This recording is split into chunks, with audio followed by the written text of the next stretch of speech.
Basically, it's a free trade within a nation. Third party can ensure that there is no exploitation taking place by the sponsor against the farmer. There should be a minimum guaranteed price if the price of the product is varying above this minimum guaranteed price. The farmer is entitled to decide upon the further amount. No state act will restrain a farmer from selling or a sponsor from buying any farming produce that has been agreed upon in that agreement. That state act will not apply. Any producer, any sponsor can stock as much goods as he has purchased from the farmer under an agreement. So it tries to transform the farmer into a electronic trader. This takes away completely the farmer's dependence on a middleman. The profit directly comes to the farmer. No levy, no tax, no cess shall be collected from the trade area. Now let's have a look at the concerns being raised regarding the three acts that we just told about. The first and the primary concern, the major concern, is the fear that the sponsors in the form of corporates would have an upper hand in the farming agreement that is being entered between the farmer as well as the sponsor. So mostly once we have a free trade across the nation, the fear among many is that the corporates would be the major players, big farming groups would be the major players who would try to accumulate the farming produce within their hands. So definitely they believe that these farmers would be in a negative position when the corporates who would have a upper hand in both in the legal aspect as well as the experience in negotiating agreements, they would try to exploit these farmers. This issue has to be appreciated because across the globe, if one looks into it, contract farming, even in developed countries, has resulted in devastating effects to the farmers across the globe. But let us have the other side of the coin. What is the current position? Even now, the farmers are being exploited by the middlemen. So this middlemen will exploit, are exploiting these farmers. They are not getting the profit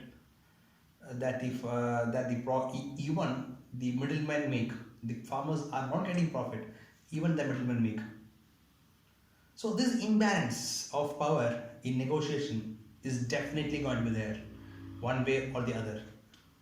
So just saying that the corporates would exploit the farmers, I feel that is not the way to block a reform, especially in the field of farming, India being an agrarian society.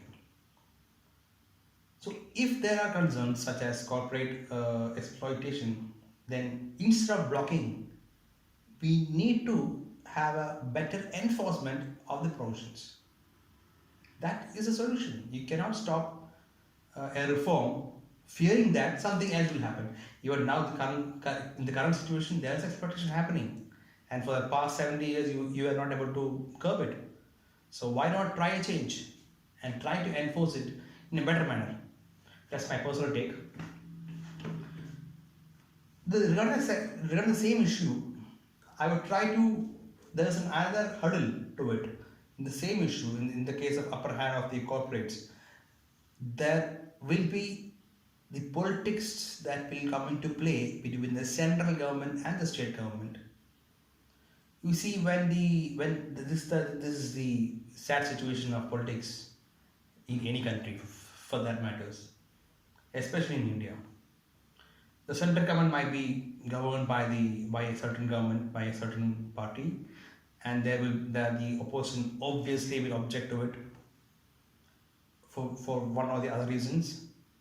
So the easiest way to say that a reform made by a central government is a bad law is to implement it in the most worst manner that can happen. I'm not saying it will happen, but this can come into picture, taking into account the history of the fight that goes on with the central and the state government. In many states, it is not the central, it is not the same party which is there in power in the central government that is there in the state government. So this, if such a politics happens, then this act could be an utter failure, that's for sure. Now, third, as I said in my previous sometime back, when I was dealing with the Farmers Act, there was this check and balance in section 4 clause 4 of the act, where during the time of sale, the quality, grade, price, etc. can be assured using a third party who is not a party to the agreement between the farmer and the sponsor. A third party can be appointed who is impartial, who is fair, who will look into the quality, grade, price, etc. of the product, and that there is no malpractice happening. So that is in fact a check and balance, and if that can be enforced, then I think that would be a really good step towards ensuring that there is no upper hand in contract farming for the corporates. Now, fourth, let us assume for a moment that yes, corporates would in fact exploit the farmers. Let us assume for a moment that it might happen.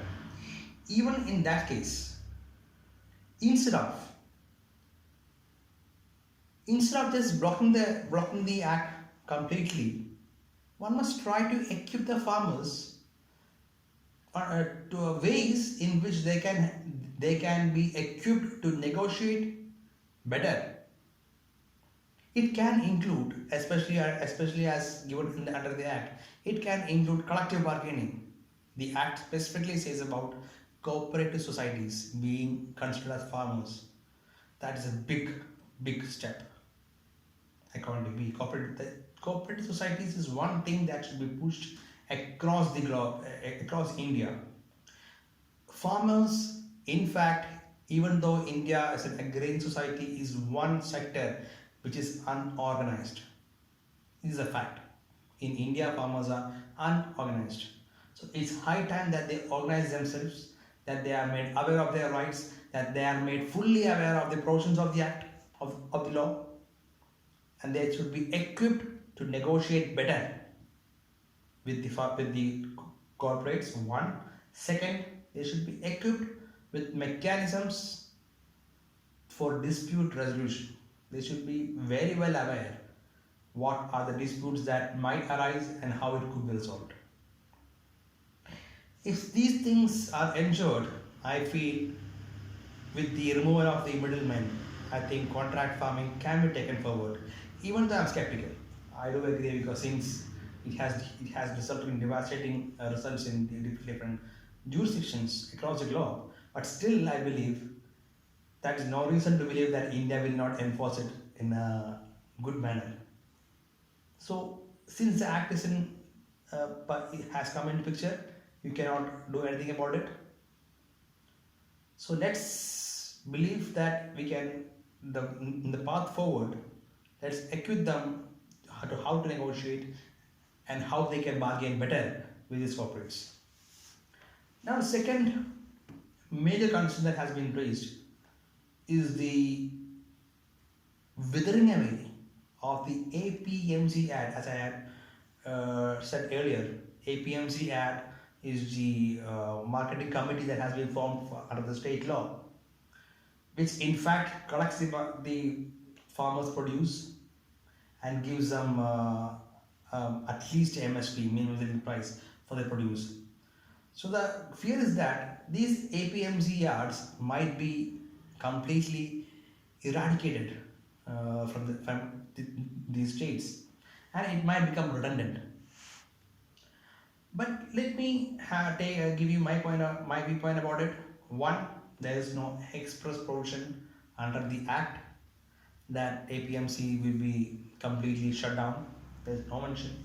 Second, the preamble of the Farmers Produce Trade and Commerce Promotion Act has clearly stated that this act is an alternative method for ensuring a good remunerative price to the farmers. It's an alternative method, which means that there is another method, which is the APMC, which could be the APMC Act. So it is not it is not trying to completely take away the current system. The current system will be in the place. So, but parallel to it, you will have this current act. And Section 4 Clause 1 of the same act, read with Section 2 Clause F, it says that it allows for trade in scheduled farmers' produce, which is described under the State APMC Act. It allows for trade in scheduled farmers' produce. Now, what is scheduled farmers' produce can be understood only from reading the State APMC Act, which means that under the new Act, there is trade of scheduled farmers' produce, and this can happen only if the State APMC Act exists, because scheduled farmers' produce has been defined by the State APMC. It is controlled by State APMC Act. So yet again, the State APMC Act will not be taken away. That's my take. Fourth point towards the same issue is that the same issue, when you talk about the APMC Act, the fourth point that I would like to bring about is that the Act talks about trade areas. The Act tries to define trade area as any area which is apart from the State APMC yard. So yet again, when the Act defines a trade area, it refers to State APMC yard, which means that State APMC yard will be there. So apart from there, you will have another trade area. So these both trading platforms will be there simultaneously. Another one is Section 6 of the Act, which talks about no market fees, cess or tax for trade areas other than the State APMC Act. So which again solidifies my point that State APMC Act will be there and you can collect tax from there, but no tax from the other trade areas apart from the State APMC Act. That's the second issue, and that's my take on the second issue. Now, the third pertinent concern that has been raised, which is in fact a very grave concern. It is regarding the amendment made to the Essential Commodities Act, the stock limit. I mentioned that in my when I was talking about the Act. The stock limit has been lifted, which means that any producer, any sponsor who purchases the farm produce is not under any threat from the law if he keeps more than what is needed in his stock. There is no stock limit. This might lead to, that is what is being feared by many, this might lead to hoarding, this might lead to increased price, this might also lead to famine, because if we look at the history and reason for bringing in the State APMC Act, even from the Nehruvian times, the history shows that the reason for bringing in the state control over some essential commodities was precisely because they wanted to keep a check on the amount of food that is being stored by individual producers. The check will allow you to use these stock products during times of famines, even now corona. We all know that the farming, every sector came to a standstill, but even then we did not have a food shortage, precisely because there was stock within the hands of the government. However, The Act does not prohibit government from stocking it. That's a highlight. If the government is ready to negotiate with the farmers and enter into a good price negotiation, government can procure it and keep it in their stockyard, in their APMC yard. Nothing prohibits them. Only if that amount is less, will the farmer go to any other individual corporate? So basically, even though it is a pertinent issue, it should be solved by the willpower of the state government as well as central government. Again, the act, if you go through the act, it is very clear. The central government has entrusted many powers to the state government. So, state government plays a crucial role, whichever party it belongs to.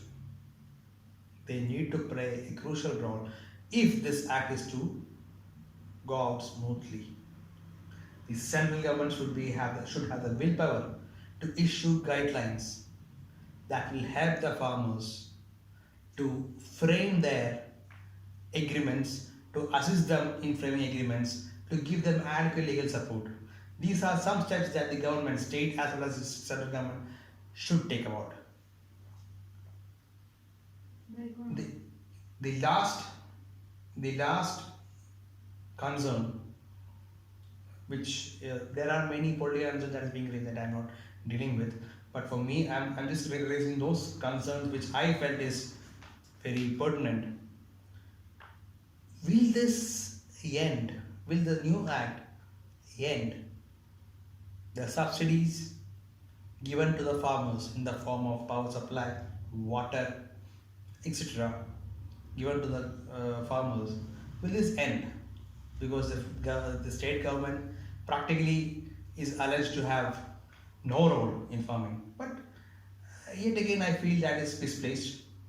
The Act does not say that state has no role. The Act just says that the state government, the State Act, will not apply to stock limits. That doesn't mean that state has no role in the farming agreements or farming produces of the farmer.